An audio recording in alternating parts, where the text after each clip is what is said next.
Subscribe कीजिए ध्येय IAS channel को और बेल आइकन को दबाइए लेटेस्ट वीडियो सबसे पहले देखने के लिए।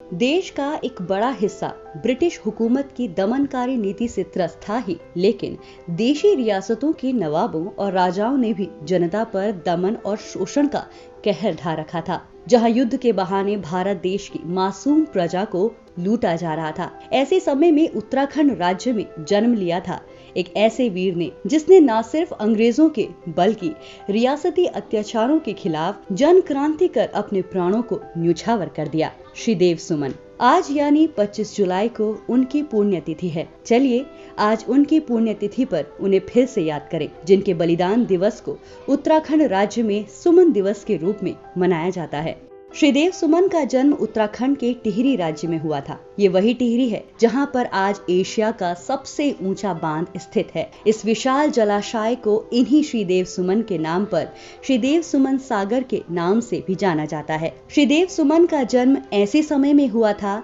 जब जनता राजशाही को ही आखिरी फरमान समझती थी।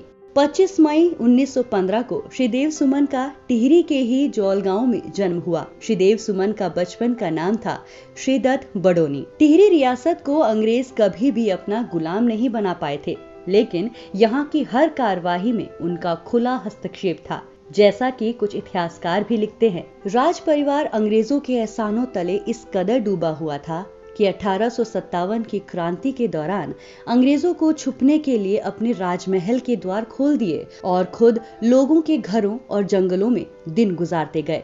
बदले में अंग्रेजों ने भी खूब कृपा बरसाई। 30 दिसंबर 1943 से 25 जुलाई 1944 तक 209 दिन सुमन ने टिहरी की नारकीय जेल में बिताए। इस दौरान इन पर कई प्रकार से अत्याचार होते रहे। झूठे गवाहों के आधार पर जब इन पर मुकदमा दायर किया गया तो इन्होंने अपनी पैरवी स्वयं की और लिखित बयान दिया। उन्होंने कहा था, हाँ, मैंने प्रजा के खिलाफ लागू काले कानूनों और नीतियों का हमेशा विरोध किया है। मैं इसे प्रजा का जन्म सिद्ध अधिकार मानता हूँ। लेकिन इस सब के बावजूद झूठे मुकदमे और फर्जी गवाहों के आधार पर 31 जनवरी 1944 को 2 साल का कारावास और 200 रुपए जुर्माना लगाकर इन्हें सजा याफ्ता मुजरिम बना दिया गया। इस दुर्व्यवहार के विरोध में सुमन ने 29 फरवरी से 21 दिन का उपवास प्रारंभ कर दिया, जिससे जेल के कर्मचारी कुछ झुके, लेकिन उनकी बात महाराजा से नहीं करवाई गई। श्रीदेव सुमन लगातार मांग करते रहे कि उनकी बातें राजा तक पहुंचाई जाए, लेकिन बदले में उन्हें कठोर दंड और यातनाएं ही दी गई।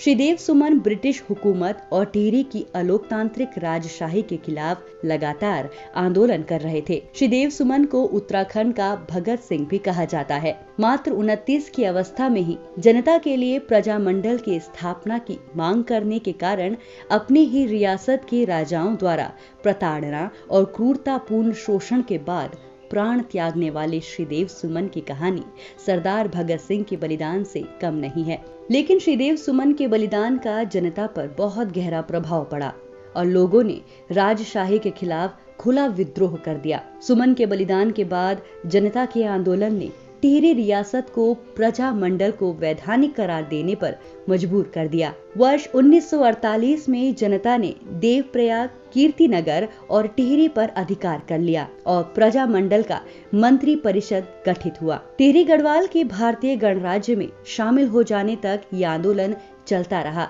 इसके बाद 1 अगस्त 1949 को टिहरी गढ़वाल राज्य का भारत गणराज्य में विलीनीकरण हो गया। यही वो समय था जब वल्लभ भाई पटेल हैदराबाद, जूनागढ़, कश्मीर और भोपाल जैसी तमाम देशी रियासतों का भारत संघ में मिलाने के प्रयत्न कर रहे थे। साहित्य से राजनीति तक सुमन का सफर। श्रीदेव सुमन एक श्रेष्ठ लेखक और साहित्यकार भी थे। वर्ष 1937 में सुमन सौरभ नाम से अपनी कविताएं भी प्रकाशित करवाईं। इसी दौरान वो पत्रकारिता के क्षेत्र में भी सक्रिय रहे। विद्यार्थी जीवन के दौरान ही 1930 में देहरादून में सत्याग्रही आंदोलन में शिरकत करने के कारण उन्हें 15 दिन की जेल भी हुई। लोकतंत्र के शिल्पकार थे श्रीदेव सुमन। श्रीदेव सुमन को गणदेश सेवा संघ की स्थापना के लिए विवश किया, जिसे बाद में हिमालय सेवा संघ के नाम से जाना गया। वो जल्द ही पूरी तरह सामाजिक राजनीतिक रूप से सक्रिय हो गए। 23 जनवरी को देहरादून में टिहरी राज्य प्रजामंडल की स्थापना के मौके पर इन्हें संयोजक मंत्री चुना गया। अपने शरीर के कण कण के नष्ट हो जाने पर भी टिहरी के नागरिक अधिकारों के लिए लड़ने का दम भरने वाले श्रीदेव सुमन ने अपने इस संकल्प को निभाया भी। उत्तराखंड के निर्माण में श्रीदेव सुमन जैसे अमर बलिदानों का सबसे बड़ा योगदान रहा है। ये देवभूमि के साथ ही नायकों की भूमि भी है, जिन्होंने समय समय पर अपने रक्त और बलिदान के उदाहरण पेश कर उत्तराखंड के इतिहास को गौरवशाली बनाया है।